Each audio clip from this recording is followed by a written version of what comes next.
ഞാൻ അങ്ങനെ ഒരു ആലോചനയെക്കുറിച്ച് പറഞ്ഞില്ലെങ്കിൽ പെട്ടെന്ന് തന്നെ വേറെ ആരെങ്കിലും കണ്ടെത്തി ആവനിയുടെ കല്യാണം നടത്താന്ന് എപ്പോഴും എല്ലാവരും ബഹളം ഉണ്ടാക്കിയേനെ. ഞാനങ്ങനെ പറഞ്ഞതുകൊണ്ട് ആ ബഹളം കുറച്ച് കുറഞ്ഞു കിട്ടും. നിഹാരികയാണെങ്കിലും അമ്മയാണെങ്കിലും എത്രയൊക്കെ ശ്രമിച്ചാലും അത് ഫലിക്കാൻ പോകുന്നില്ല. അപ്പോഴേ നമുക്കൊരു അവസരം ലഭിക്കൂ. ആ അവസരം നമ്മൾ ഉപയോഗിച്ചു കഴിഞ്ഞാൽ സത്യങ്ങൾ പുറത്തു പറയാനുള്ള ശ്രമങ്ങൾ നമുക്ക് തുടങ്ങാനുള്ള ഒരു അവസരം ലഭിക്കും. ഞാൻ അതുകൊണ്ട് അങ്ങനെ പറഞ്ഞത്. ആവിനിയുടെ ജീവിതം ഇനിയും വലിയ പ്രശ്നങ്ങളിലേക്ക് പോവരുതെന്ന് ആലോചിച്ചിട്ടാ ഞാൻ അങ്ങനെ പറഞ്ഞത്. അല്ലാതെ അന്ന് വെറുതെ ഓർക്കാതെ ഞാൻ അങ്ങനെ വിളിച്ചു പറഞ്ഞതല്ല. അപ്പൊ ഞങ്ങൾക്ക് ചേച്ചി തിരക്ക് കാണിച്ചതെന്ന് തോന്നിപ്പോയി. ഇപ്പൊ സമാധാനമായി. ചേച്ചി പറഞ്ഞു തന്നെയാ കറക്റ്റ് ആയിട്ടുള്ള കാര്യം. ഇല്ലെങ്കിൽ ആവനിയുടെ പെണ്ണ് കാണലിന് അവരെല്ലാം കൂടെ ഓരോ ആലോചനകൾ കൊണ്ടുവന്നുകൊണ്ടിരിക്കും. അപ്പോ അത് നിഹാരികയുടെ സന്തോഷത്തിന് കാരണമാകുമായിരുന്നു. കൺമുന്നിൽ ഭർത്താവുണ്ടായിട്ടും കഴുത്തിൽ ഈ ഒരു താലി ഉണ്ടായിട്ടും എന്റെ ആവിനി എന്തൊക്കെ കഷ്ടപ്പാട് അനുഭവിക്കുന്നുണ്ടെന്ന് നോക്ക് ശ്രീകർ.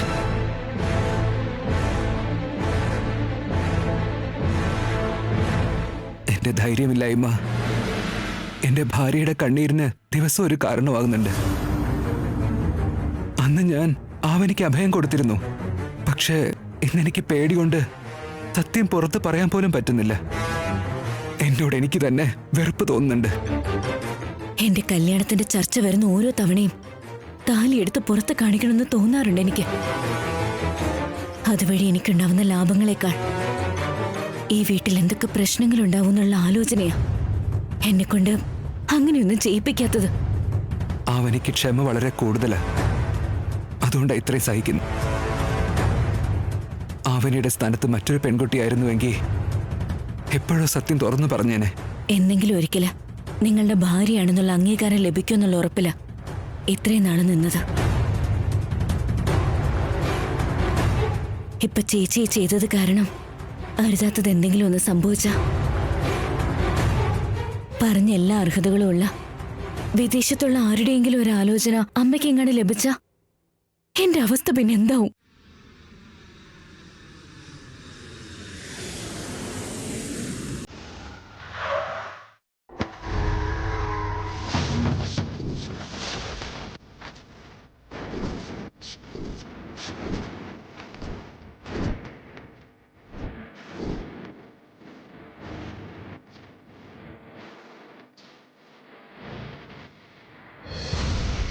സാർ 900 ആയി സാർ.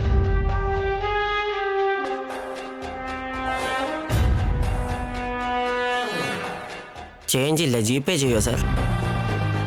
ചേഞ്ച് കൊടുത്താൽ എനിക്ക് ശീലം, വാങ്ങി ശീലമല്ല.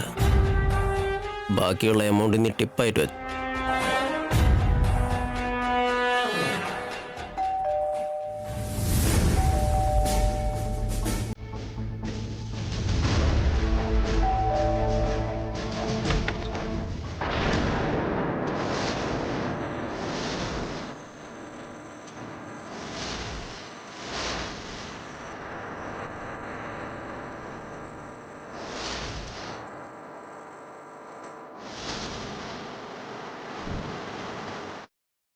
ഹായ് ചേച്ചി. പുറത്ത് തന്നെ നിർത്തുവാണോ? അകത്തേക്ക് വിളിക്കുന്നില്ലേ? അല്ല, ഇന്ന് ഞാൻ വരുമെന്ന് പറഞ്ഞല്ലേ. പിന്നെന്തിനാ ഷോക്കായ? അത് നിന്നെ കണ്ടിട്ട് കുറെ കാലം ആയില്ലേ മോനെ, അതിന്റെ ഷോക്കിലായിരുന്നു. നീ അകത്ത് കയറി വാ.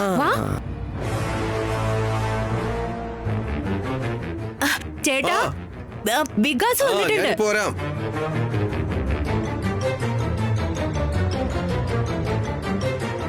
ഹലോ ആളിയ. After a long time. ഇരിക്കേ.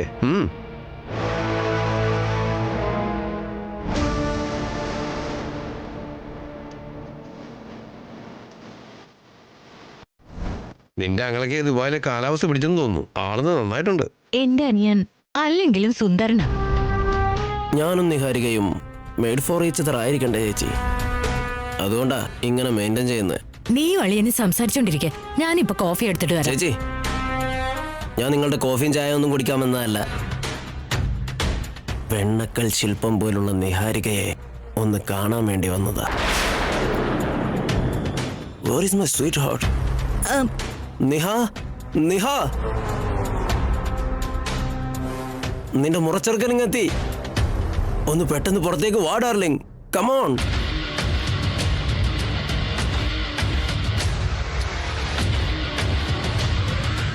റിപ്ലൈ ഇല്ലല്ലോ ചേച്ചി.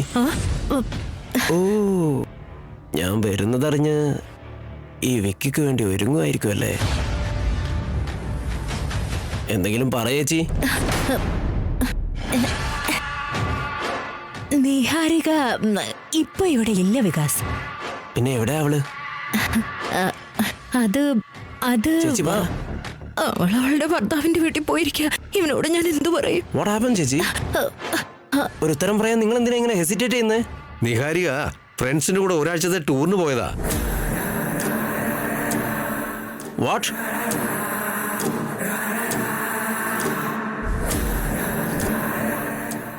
ഞാൻ വരുന്ന കാര്യം അറിഞ്ഞിട്ടും എന്തിനാ പറഞ്ഞു വിട്ടേ? ക്യാൻസൽ ചെയ്യേണ്ടതല്ലേ? നേരത്തെ പ്ലാൻ ചെയ്ത പ്രോഗ്രാം അല്ലേടാ, അതുകൊണ്ട് എതിര് പറയാൻ പറ്റിയില്ല. I am very disappointed. എന്റെ ഫിയാൻസിയെ കാണാതെ ഒരാഴ്ച നിൽക്കണമെന്നോ? It's unbearable. അവളുടെ കൂടെ ഈവനിങ് പബ്ബിലേക്ക് പോകാമെന്ന് കരുതിയതാ. ഇങ്ങനെ ചെയ്യുമെന്ന് ഞാൻ കരുതിയില്ല. ഒരാഴ്ചയല്ലേ, നീ ഒന്ന് ക്ഷമിക്കേ. ആദ്യം നീ ഒന്ന് പോയി ഫ്രഷ് ആയിട്ട് വാ, എന്നിട്ട് നമുക്ക് കാര്യങ്ങളെ കുറിച്ച് സംസാരിക്കാം. പോയി ഫ്രഷ് ആവളിയാ, ചെല്ലേ. I am very very disappointed. മാറും.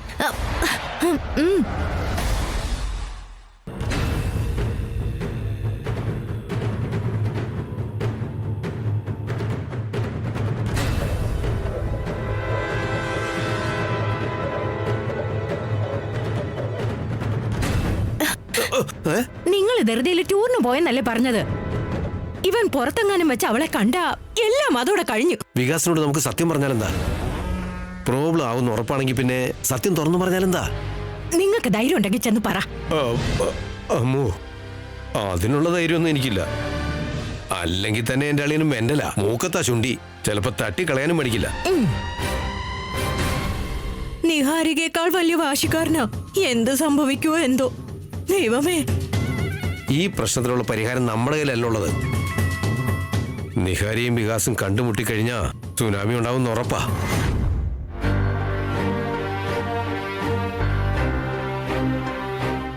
അവന് കഷ്ടപ്പെട്ട് വളർന്നതാ. സുഖങ്ങൾ അനുഭവിക്കാൻ കഴിയുന്ന കോടീശ്വരന്റെ അടുത്തേക്ക് പോകണം. ഞങ്ങളുടെ ശ്രമം ഞങ്ങൾ നടത്തിക്കൊള്ളാം മോളെ.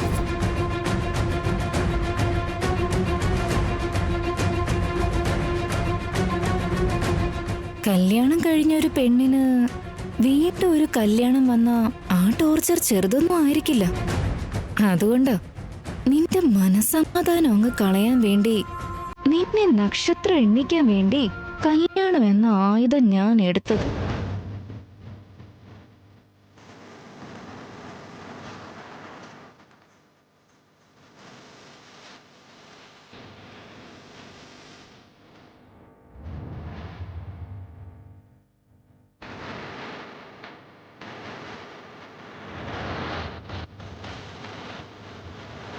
ചക്കിന് വെച്ചൊരു കിണിയിൽ ഒരു കൊക്കു പതിച്ചല്ലോ. ആ ചക്കിന് വെച്ചൊരു കിണിയിൽ ഒരു കൊക്കു പതിച്ചല്ലോ. ഡീപ്പായിട്ടുള്ള ചിന്തയിലാണല്ലോ. എന്താ കാര്യം? കല്യാണക്കാര്യത്തെ പറ്റിയാണോ? സുജാത ചേച്ചി പറഞ്ഞതുപോലെ നല്ലൊരു NRIയുടെ ആലോചന വന്നു കഴിഞ്ഞാ ഉടനെ തന്നെ പിപ്പി ഡും ഡും ഡും. എങ്ങോട്ടാടി പോകുന്നേ കുഞ്ഞിപ്പെണ്ണേ?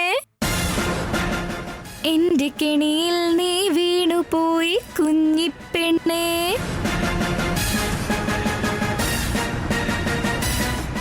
അപ്പോഴേക്കെല്ലാം ലഭിച്ച പോലെ എന്തിനാ നീ ഇത്ര ആവേശം കൊള്ളുന്നേ? സ്ട്രെയിറ്റ് ആയിട്ട് ഞാൻ പോയിന്റിലേക്ക് വരാം. നിനക്കിപ്പോഴും ശ്രീകറിന്റെ ഭാര്യയാകാൻ പറ്റുമെന്ന് ആഗ്രഹങ്ങൾ വല്ലതും ഉണ്ടോ? ഉണ്ടെങ്കിൽ ആ ആഗ്രഹങ്ങള് ഉപേക്ഷിച്ചോ. ആ ആഗ്രഹങ്ങൾ നീ കത്തിച്ചു കളഞ്ഞു. എന്റെ ആഗ്രഹങ്ങളൊക്കെ അവിടെ നിൽക്കട്ടെ. നിന്റെ ആഗ്രഹങ്ങൾ നിറവേറുന്നുള്ള വിശ്വാസം നിനക്കുണ്ടോ? എന്ത് കാര്യത്തിലാണെങ്കിലും പൂർണ്ണ വിശ്വാസം ഉണ്ടെങ്കിലേ ഞാൻ ഇറങ്ങിത്തിരിക്കാറുള്ളൂ. ഇല്ലെങ്കിൽ ആ ഭാഗത്തേക്കേ പോകാറില്ല. ഞാനും അതെ.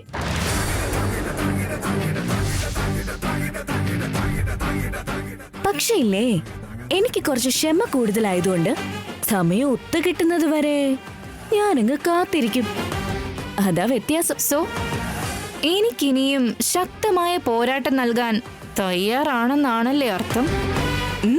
അതെ.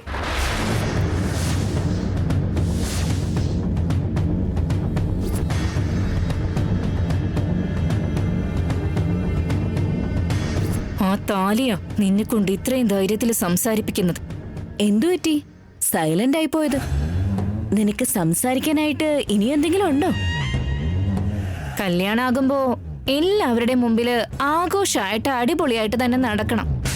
എന്റെ കല്യാണം, ഐ മീൻ ശ്രീകറുമായിട്ടുള്ള എന്റെ കല്യാണം അങ്ങനെ തന്നെയാ നടക്കാൻ പോകുന്നത്. അതിലിനി ഒരു സംശയവും ഇല്ല. അപ്പോഴേ ആ കല്യാണത്തിന് ഒരു അംഗീകാരം ലഭിക്കും. നിന്റെ കല്യാണം എന്റെ കല്യാണത്തോളം ഗ്രാൻഡായിട്ട് നടന്നില്ലെങ്കിലും ഏതെങ്കിലും ഒരു അമ്പലത്തിൽ വെച്ച് സിമ്പിൾ ആയിട്ടൊന്നും നടത്തില്ല കേട്ടോ. ഒരു മിനിമം ലെവലിലൊക്കെ നമുക്കത് നടത്താം. ഇല്ലെങ്കിലുണ്ടല്ലോ കല്യാണം ഒരാളും അറിയാതെ പോവില്ലേ? ശരിയല്ലേ? മനസ്സിൽ സ്നേഹമില്ലാത്ത കല്യാണത്തിന് എത്ര കോടികൾ മുടക്കിയാലും അത് വെറുതെ. മനസ്സിൽ സ്നേഹം ഉണ്ടെങ്കിൽ ആ കല്യാണത്തിന് 2 തകിടും 4 അക്ഷതങ്ങളും മതി. നിന്റെ വാക്കുകള് ശ്രീകർ എന്റേത് മാത്രം ആയിരിക്കും എന്നുള്ള അർത്ഥത്തിലാണല്ലോ. അവസാനം ആരും അവനെ സ്വന്തമാക്കുന്നെന്ന് കാണാം. നോക്കാം. ചില ബന്ധങ്ങള് ഭഗവാൻ നേരത്തെ എഴുതി വെച്ച് കാണും. ആ കാര്യങ്ങൾ അറിയാതെ അവകാശവാദികള് ബഹളം വെച്ചുകൊണ്ടേയിരിക്കും. അല്ല, ശ്രീകരേട്ടനെ ഒരു 10 ദിവസം വീട്ടിൽ നിർത്താനാണെന്ന് പറഞ്ഞു കൊണ്ടുപോയിട്ട് 4 ദിവസം കൊണ്ട് തിരിച്ചു വന്നതെന്തേ? വെറുതെ. നീ ഒരു കാര്യവും എന്തെങ്കിലും ഇല്ലാതെ വെറുതെ ചെയ്യില്ലല്ലോ. നാളെ ഞാൻ ദുബായിൽ നിന്ന് ഇന്ത്യയിലേക്ക് വരുന്നുണ്ട്. മുഹൂർത്തം നോക്കുന്നത് ബിസിനസ് തുടങ്ങാനല്ല, നമ്മുടെ കല്യാണത്തിനാ. 10 ദിവസം എന്ന് പറഞ്ഞപ്പോ 20 ദിവസം കഴിഞ്ഞാലും അദ്ദേഹത്തെ നിന്റെ വീട്ടിൽ നിന്ന് വിടില്ലെന്നാ ഞാൻ കരുതിയെ.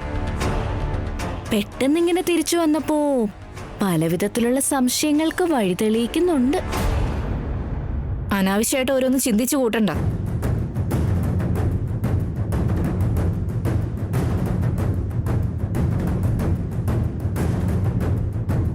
പേരും കള്ളി എന്തോ മറച്ചു വെക്കുന്നുണ്ട്.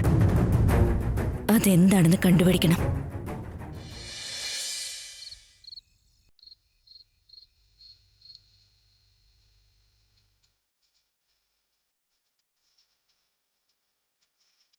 എന്തിനാണ് നീ വിളിപ്പിച്ച്?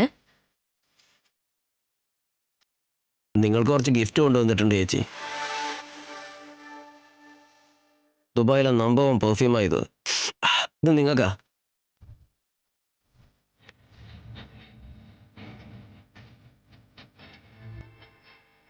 താങ്ക്സ് ഇടാ മോനെ. അളിയാ, ഇത് നിങ്ങൾക്ക്. താങ്ക് യു അളിയ. ഓരോ പ്രാവശ്യം വരുമ്പോഴും എന്തെല്ലാമാ കൊണ്ടുവരുന്നേ. നിങ്ങളുടെ നന്മക്ക് വേണ്ടി കോടികൾ തന്നവനാ. അപ്പൊ ഇതൊക്കെ ഒരു ചെലവാണോ? കഴിഞ്ഞില്ല. നിഹാരികയ്ക്ക് വേണ്ടി ഞാനൊരു ഡ്രസ്സ് കൊണ്ടുവന്നിട്ടുണ്ട്.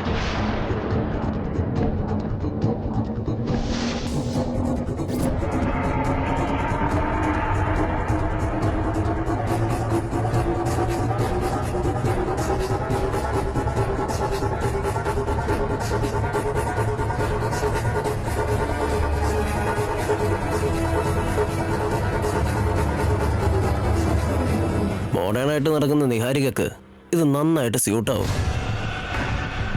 പിന്നെ നിഹാരികയോ അതെ ഇങ്ങനത്തെ ഡ്രസ്സല്ലേ ധരിക്കാറുള്ളത്. അതാണ് ഞങ്ങളുടെ രണ്ടുപേരുടെയും ടേസ്റ്റ് ഒരുപോലെയാണ്. അതൊക്കെ പണ്ടല്ലേ. ഇപ്പൊ നിഹാരിക നീ പ്രതീക്ഷിക്കുന്ന പോലെ ഒന്നുമല്ല. പവിത്രയായ ഭാരതീയ സ്ത്രീയെ പോലെ മാറിയിട്ടുണ്ട്. ഞാൻ കൊണ്ടുവന്ന ഡ്രസ്സൊക്കെ നിഹാരികക്ക് ഇഷ്ടാവില്ല അളിയ. ഇഷ്ടാവും ഉറപ്പാ. അർജന്റായിട്ട് എനിക്ക് ഡാർലിങ്ങിനോട് സംസാരിക്കണം.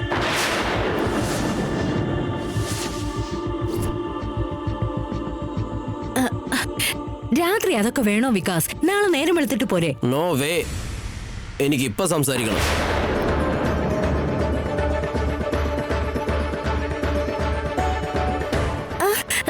വീഡിയോ കോളാണോ? അതെ, അതിനെന്തിനാ ടെൻഷനാവുന്നേ? നോർമൽ കോൾ ചെയ്താൽ മതി അളിയ. എന്താന്ന് വെച്ചാ അവളിപ്പോ ഫ്രണ്ട്സിന്റെ കൂടെയല്ലേ, ഓപ്പണായിട്ട് സംസാരിക്കാനൊക്കെ ബുദ്ധിമുട്ടുണ്ടാവും. ആളിയ, നിഹാരിക ഒരു ഫ്രീ ബേർഡ് ആണെന്ന് നമുക്ക് എല്ലാവർക്കും അറിയാം. ചുറ്റുമുള്ളവരെ പേടിക്കുന്ന പെണ്ണാണെന്ന മട്ടിൽ നിങ്ങൾ എന്തിനാ ഇങ്ങനെ ടെൻഷനാവുന്നേ? ടൂറിനെന്ന് പറഞ്ഞിട്ട് ഇപ്പൊ നീ ആരുടെ വീട്ടിൽ നിൽക്കുന്നേന്ന് പറഞ്ഞാ ആകെ പണിയാവുമല്ലോ.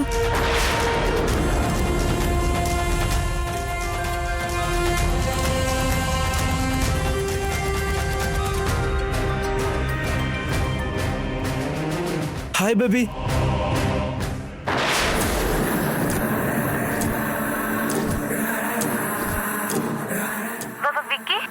യാ, നിന്റെ വിക്കിയാ? ദുബായിൽ നിന്നാണോ? ചുമ്മാ കളിക്കല്ലേ. ഞാൻ വീട്ടിലേക്ക് എത്തിയ കാര്യം ചേച്ചി പറഞ്ഞില്ലേ?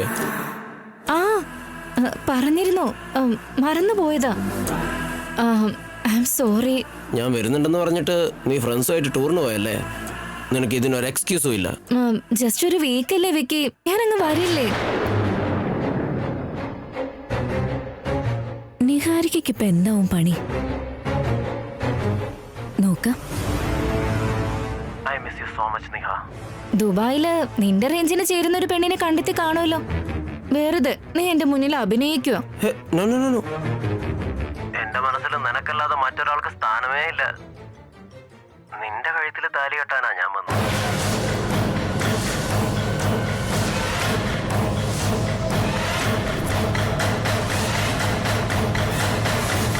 നിന്റെ ടൂർ കഴിഞ്ഞ് വരുമ്പോഴേക്കും നമ്മുടെ കല്യാണ മുഹൂർത്തം ഉറപ്പിച്ചിരിക്കും.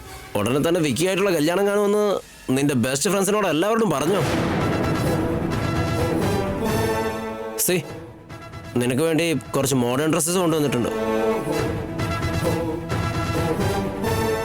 ആ, ഇത് നോക്ക്. ഇത് പബ്ബിലേക്ക് പോകുമ്പോ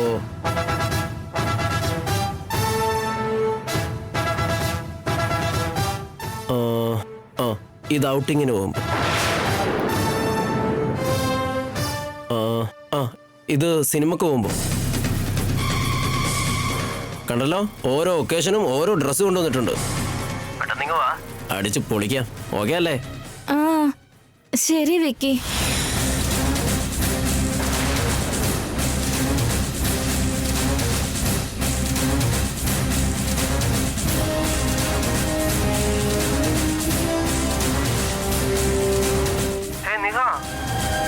What is that? എന്തു പറ്റി? ഞാൻ ഇപ്പോഴത് ശ്രദ്ധിച്ചേ. എന്തു പറ്റി? നീ സാരിയാണോ കൊടുത്തത്?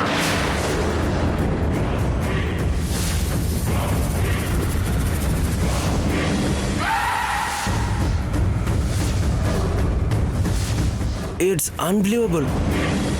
നീ ഇപ്പൊ മുമ്പുള്ളതിനൊക്കെ ഒന്നുകൂടെ ഒന്ന് നന്നായി ചുവന്ന് സുന്ദരിയായിട്ടുണ്ടെങ്കിലും നിനക്ക് ഈ സാരി ഒട്ടും സ്യൂട്ടാവുന്നില്ല. ഇനി എന്റെ മുമ്പിൽ ഇങ്ങനെ സാരി എടുത്ത് കണ്ടേക്കരുത്. അത് പിന്നെ ഇന്നിവിടെ തൊട്ടടുത്തുള്ള ദേവിയുടെ അമ്പലത്തിലേക്ക് പോയിരുന്നു. അതുകൊണ്ടാ സാരിയൊക്കെ എടുത്ത് പോയത്. വാട്ട്? നീ അമ്പലത്തിൽ പോയെന്നോ? Very funny.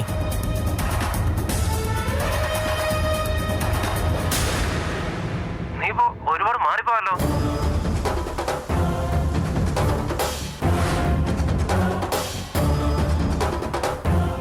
ഡേയ്, അവൾ അവളുടെ ഫ്രണ്ട്സിന്റെ കൂടെയല്ലേ, ഒന്ന് കട്ട് ചെയ്യടാ. ശരി, എന്നാ ഞാൻ വെക്കട്ടെ. Okay, good night. Take care. Good night. Niharika ഒരുപാട് സുന്ദരിയായിട്ടുണ്ടല്ലോ ചേച്ചി. നമുക്ക് പിന്നെ സംസാരിക്കാം. ആദ്യം വന്ന് ഭക്ഷണം കഴിക്കേ. ഇത് വലിയ പ്രശ്നമാകുമല്ലോ.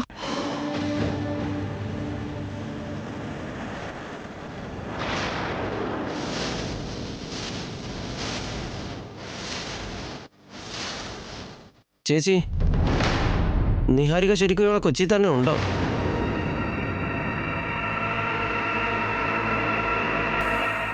അതെന്താടാ അങ്ങനെ ചോദിച്ചത്? വീഡിയോ കോളിൽ ഞാൻ കണ്ട സ്ഥലം ടൂറിസ്റ്റ് സ്പോട്ട് പോലെ തോന്നിയില്ല. അവിടെ എല്ലായിടത്തും അങ്ങനെയല്ലേ വികാസ്? ശരി, ആദ്യം വന്ന് നീ ഭക്ഷണം കഴിക്കേ. വാടാ.